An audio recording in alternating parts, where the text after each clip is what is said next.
I'm Pradiksha and this is your favorite word box. We back to our channel with new idiom. It's quite interesting.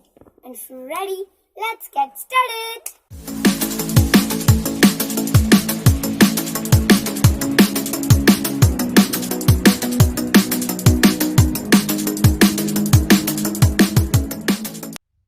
And the interesting idiom is nailed it. இதோட meaning நான் ஒரு situation சொல்கிறேன், அதுலேருந்தே நீங்கள் ஈஸியாக புரிஞ்சுக்கலாம்.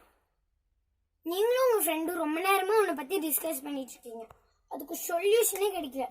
திடீர்னு ஒருத்தர் வந்து கரெக்டான சொல்யூஷன் சொல்லிட்டாங்க. அப்போ நீங்கள் என்ன சொல்லுவீங்க?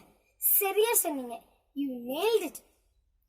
Yes, nailed it அப்படின்னா to complete a task successfully or perfectly.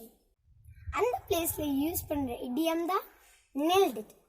Let's see the one more situation. காலேஜ்ல ஆஃப்டர்நூன் டைம் ப்ரொஃபசர் வந்து கிளாஸ் எடுத்துட்டு இருக்காரு. ஆஃப்டர்நூன் டைம் அப்படிங்கிறதுனால எல்லா ஸ்டூடெண்ட்ஸும் சாப்பிட்டு நல்லா தூக்க கலக்கத்தில் இருக்காங்க. அதை நோட் பண்ண ப்ரொஃபசர் அந்த லெசன்ல இருந்து சடனா கொஸ்டின் கேட்டாரு. யாரோ ஒருத்தர் ஆன்சர் சொல்லி தான் ஆகணும் அப்படின்னு ப்ரொஃபசர் சொல்லிட்டாரு. அப்ப ஒரு பொண்ணு மட்டும் எழுந்திரிச்சு கரெக்டான ஆன்சர் சொல்லிட்டாங்க.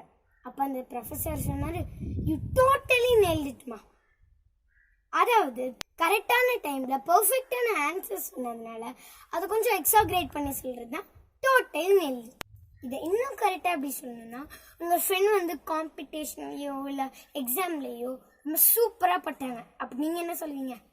பின்னி பழம் எடுத்துட்டு மச்சி, கலக்கிட்டு மச்சி, கிள்ளின்னு கிழிச்சிட மச்சி அப்படின்னு தானே சொல்லுவீங்க. அதுக்கு யூஸ் பண்ணுற இடியம் தாங்க nailed it. அவ்வளோதாங்க. nailed it அப்படின்னா உங்களை நீங்கள் பெஸ்ட்டாக பண்ணிட்டீங்க அப்படிங்கிறத சொல்கிறது தான் இது. I hope this video will be useful for you and thanks for watching our video. Don't forget to subscribe our channel, like and share. Bye bye.